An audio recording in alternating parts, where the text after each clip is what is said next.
Red bull इस गाय के ऊपर स्प्रे मार देता है, जिससे गाय का शरीर सोने का बन जाता है। गाय का मालिक दादा जब सोने की गाय को देखता है तो वह बहुत खुश हो जाता है। दादा रेड बुल से वह स्प्रे मांगने लगता है, जिससे वह सब कुछ सोने का बना सके। इतने में रेड बुल ने दादा के गार्डन में स्प्रे मारकर सारा पेड़ सोने का बना दिया। उसके बाद वह पास में खड़े एक घोड़े के ऊपर स्प्रे करके उसे भी सोने का बना दिया। दादा इतना सारा चमत्कार देखकर उससे रहा नहीं गया और वह स्प्रे मांगने लगता है। रेड बुल उसे 10 लाख रुपए में 20 लीटर स्प्रे देने के लिए तैयार हो जाता है। दादा उसकी मुंह मांगी कीमत पर राजी हो गया और रेड बुल के घर स्प्रे लेने गया। रेड बुल बोला, ये 20 लीटर का स्प्रे है और आप इससे अनलिमिटेड सोना बना सकते हो। दादा बिना कुछ सोचे समझे रेड बुल को 10 लाख रुपए देकर स्प्रे खरीद लेता है। दादा बहुत खुश था, क्योंकि आज वह हर छोटी बड़ी चीज को सोने से बनाने वाला है। लेकिन उससे पहले दादा ने रेड बुल की बनाई गई सोने की गाय को सुनार को बेच दिया और उन पैसों से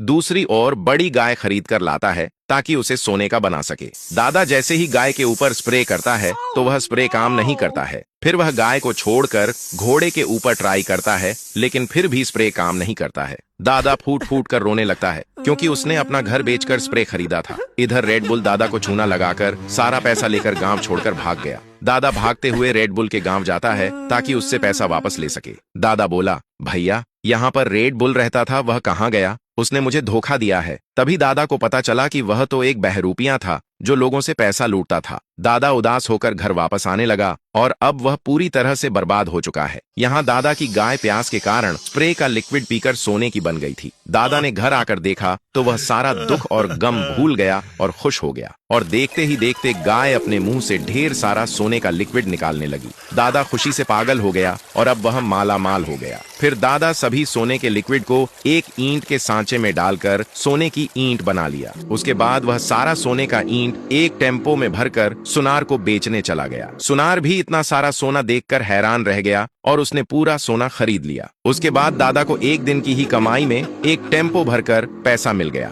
दादा उन पैसों को अपने घर न ले जाकर पहले एक गरीब गांव में ले जाकर बांट देता है। गांव वाले भी इतना सारा पैसा पाकर खुश थे, मानो उनका जीवन अब इसी से पूरा हो जाएगा। रेड बुल को पता चलते ही दादा को पैसा वापस करके गाय को ले जाने की जिद करने लगा, लेकिन दादा जब गाय को देने से मना कर देता है तो रेड बुल उसे लेकर भागने लगा। फिर वह एक चलती ट्रक में गाय को लेकर चढ़ जाता है, जिससे दादा उसे नहीं पकड़ पाता। रेड बुल घर जाकर गाय को सोने का लिक्विड देने को कहता है, लेकिन वह लिक्विड नहीं देती। गुस्से में आकर बदमाश रेड बुल गाय को पीटने लगता है और गाय रोने लगी। गाय बोली, दोस्तों, यह बदमाश रेड बुल जबरदस्ती सोने का लिक्विड मांग रहा है। आप लोग लाइक सब्सक्राइब करके कमेंट में यस या नो लिखकर बताओ कि लिक्विड दूं या